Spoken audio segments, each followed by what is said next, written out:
Praise the Lord. Greetings to you all in the name of our Lord and Savior Jesus Christ. Today's Bible verse, 3 John chapter 1 verse 2. My dear friend, I pray that everything may go well with you and that you may be good in health, as I know you are well in spirit. 3 ಯೋಹಾನ 1ನೇ ಅಧ್ಯಾಯ 2ನೇ ವಚನ. ಪ್ರಿಯನೇ, ನೀನು ಆತ್ಮ ವಿಷಯದಲ್ಲಿ ಅಭಿವೃದ್ಧಿ ಹೊಂದಿರೋ ಪ್ರಕಾರ ಎಲ್ಲಾ ವಿಷಯಗಳಲ್ಲಿಯೂ ಅಭಿವೃದ್ಧಿ ಹೊಂದಿ ಸುಕ್ಷೇಮವಾಗಿರಬೇಕೆಂದು ಪ್ರಾರ್ಥಿಸುತ್ತೇನೆ.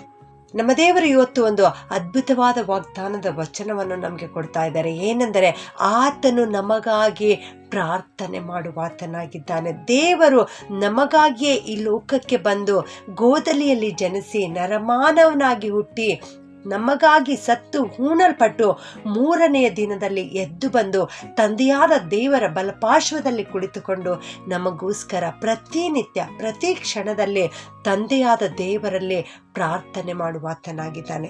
ಈ ವಾಕ್ಯವನ್ನ ಯೋಹಾನನು ಗಾಯನಿಗೆ ಬರೆಯುತ್ತಾ ಇದ್ದಾನೆ. ಆದರೆ ಅದೇ ವಾಕ್ಯವನ್ನು ಇವತ್ತು ಯೇಸು ಸ್ವಾಮಿ ದೇವರ ಆತ್ಮನ ಮೂಲಕವಾಗಿ, ಪವಿತ್ರಾತ್ಮನ ಮೂಲಕವಾಗಿ ಇವತ್ತು ನಮಗೆ ತಿಳಿಸಿಕೊಡ್ತಾ ಇದ್ದಾರೆ. ಏನೆಂದರೆ, ಪ್ರಿಯನೇ, ನೀನು ಅಭಿವೃದ್ಧಿ ಹೊಂದಿರೋ ಪ್ರಕಾರ, ಹೌದು, ದೇವರಿಂದ ಎಲ್ಲಾ ಆಶೀರ್ವಾದಗಳನ್ನು ಪಡೆದುಕೊಂಡಿದ್ದೆ. ನೀನು ಈ ಲೋಕದಲ್ಲಿ ಉತ್ತಮ ವ್ಯಕ್ತಿಯಾಗಿ ಜೀವಿಸುತ್ತಾ ಇದ್ದೆ. ನೀನು ನೀತಿವಂತನಾಗಿ ಜೀವಿಸುತ್ತಾ ಇದ್ದೆ. ಜ್ಞಾನೋಕ್ತಿಗಳು 4:18 ಪ್ರಕಾರ ನೀತಿವಂತರಾಗಿ ಯಾರು ಜೀವಿಸುತ್ತಾರೋ ಅಂಥವರ ಜೀವಮಾನದಲ್ಲಿ ಅವರ ಮಾರ್ಗವು ಮಧ್ಯಾಹ್ನದವರೆಗೂ ಹೆಚ್ಚುತ್ತಾ ಬರುವಂತಹ ಬೆಳಗಿನ ಬೆಳಕಿನಂತಿದೆ ಎಂಬುದಾಗಿ. ಹಗಲಿನಲ್ಲಿ ಯಾವ ರೀತಿ ಬೆಳಕಿರುತ್ತದೋ ಅಂಥ ಒಂದು ಬೆಳಕು ಯಾರು ನೀತಿವಂತರಾಗಿ ಜೀವಿಸುತ್ತಾರೋ ಅವರ ಜೀವಿತದಲ್ಲಿ ಇರುತ್ತದೆ. ಪ್ರಿಯರೇ, ಇಲ್ಲಿ ಯೋಹಾನನು ಗಾಯನಿಗೆ ಹೇಳ್ತಾ ಇದ್ದಾನೆ, ನಿನ್ನ ಜೀವನ ಈಗಾಗಲೇ ಆತ್ಮೀಕ ವಿಷಯದಲ್ಲಿ ಅಭಿವೃದ್ಧಿ ಹೊಂದಿದೆ. ನಿನ್ನ ಜೀವನದಲ್ಲಿ ಬೆಳಕು ತುಂಬಿದೆ. ಅದನ್ನೇ ದೇವರ ಆತ್ಮನು ಇವತ್ತು ನಮಗೆ ನೆನಪಿಸಿ ಕೊಡ್ತಾ ಇದ್ದಾರೆ. ಯೇಸು ಕ್ರಿಸ್ತನ ಈ ಲೋಕಕ್ಕೆ ಬಂದಿದ್ದಾನೆ. ಪವಿತ್ರಾತ್ಮನನ್ನ ನಮ್ಮೊಳಗೆ ಇರಿಸಿದ್ದಾರೆ.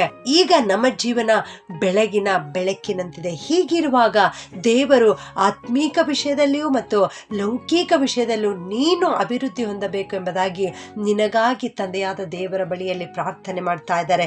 ನೀನು ಆತ್ಮನ ವಿಷಯದಲ್ಲಿ ಅಭಿವೃದ್ಧಿ ಹೊಂದಿರೋ ಪ್ರಕಾರ ಎಲ್ಲ ವಿಷಯಗಳಲ್ಲಿಯೂ, ಒಂದು ವಿಷಯ ಎರಡು ವಿಷಯ ಎಂಬುದಾಗಿ ಹೇಳ್ತಾ ಇಲ್ಲ, ಎಲ್ಲ ವಿಷಯಗಳಲ್ಲಿ ಎಲ್ಲ ವಿಧದಲ್ಲಿ ನೀನು ಅಭಿವೃದ್ಧಿಯನ್ನು ಕಾಣಬೇಕು ಎಂಬುದಾಗಿ ದೇವರು ನಿನಗಾಗಿ ಪ್ರಾರ್ಥನೆ ಮಾಡುತ್ತಾ ಇದ್ದಾರೆ. ನೀನು ಸುಕ್ಷೇಮವಾಗಿರಬೇಕು, ನೀನು ಆರೋಗ್ಯವಂತನಾಗಿರಬೇಕು ಎಂಬುದಾಗಿ ಯೇಸು ಸ್ವಾಮಿ ಈ ಲೋಕಕ್ಕೆ ಬಂದಿದ್ದಾರೆ.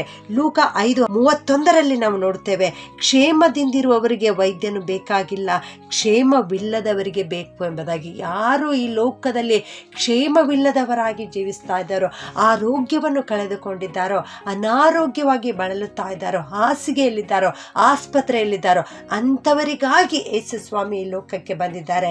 ಕಾರಣ ಆತನು ವೈದ್ಯರಿಗೆ ಘನ ವೈದ್ಯನಾಗಿದ್ದಾನೆ. ರೋಗಿಗಳನ್ನು ಮುಟ್ಟಿ ಸ್ವಸ್ಥ ಮಾಡುವುದಕ್ಕಾಗಿ ದೇವರು ಈ ಲೋಕಕ್ಕೆ ಬಂದಿದ್ದಾರೆ. ನನ್ನ ಪ್ರಿಯ ಸಹೋದರ ಸಹೋದರಿ, ನೀನಿವತ್ತು ಅನಾರೋಗ್ಯತೆಯಿಂದ ಬಳಲುತ್ತಾ ಇದೆಯಾ? ದೇವರ ಬಳಿ ಬಾ. ದೇವರು ನಿನಗಾಗಿಯೇ ಈ ಲೋಕಕ್ಕೆ ಬಂದಿದ್ದಾನೆ. ಆತನು ಪ್ರತಿನಿತ್ಯ ನಿನಗಾಗಿ ಪ್ರಾರ್ಥನೆ ಮಾಡ್ತಾ ಇದ್ದಾರೆ.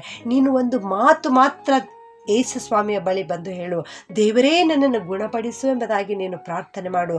ದೇವರು ಹಿಂದೆ ಈ ಕ್ಷಣದಲ್ಲಿಯೇ ನಿನ್ನನ್ನು ಮುಟ್ಟಿ ಸ್ವಸ್ಥಪಡಿಸುತ್ತಾರೆ. ನೀನು ಸುಕ್ಷೇಮವಾಗಿರುವಂತೆ ಆತನು ಪ್ರಾರ್ಥನೆ ಮಾಡುತ್ತಾರೆ. ಪ್ರಾರ್ಥನೆ ಮಾಡಿಕೊಳ್ಳೋಣ.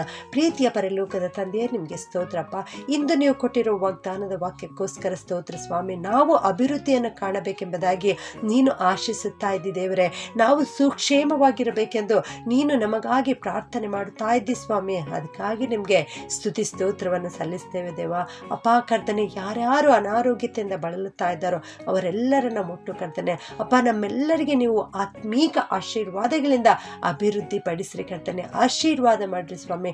ನಮ್ಮೆಲ್ಲರ ಹೃದಯಗಳಲ್ಲಿ ನೀವು ಬಂದು ವಾಸಿಸಬೇಕಾಗಿ ಪ್ರಾರ್ಥಿಸುತ್ತಾ ಯೇಸುವಿನ ನಾಮದಲ್ಲಿ ಬೇಡುತ್ತೇನೆ ತಂದೆಯೇ, ಆಮೆನ್.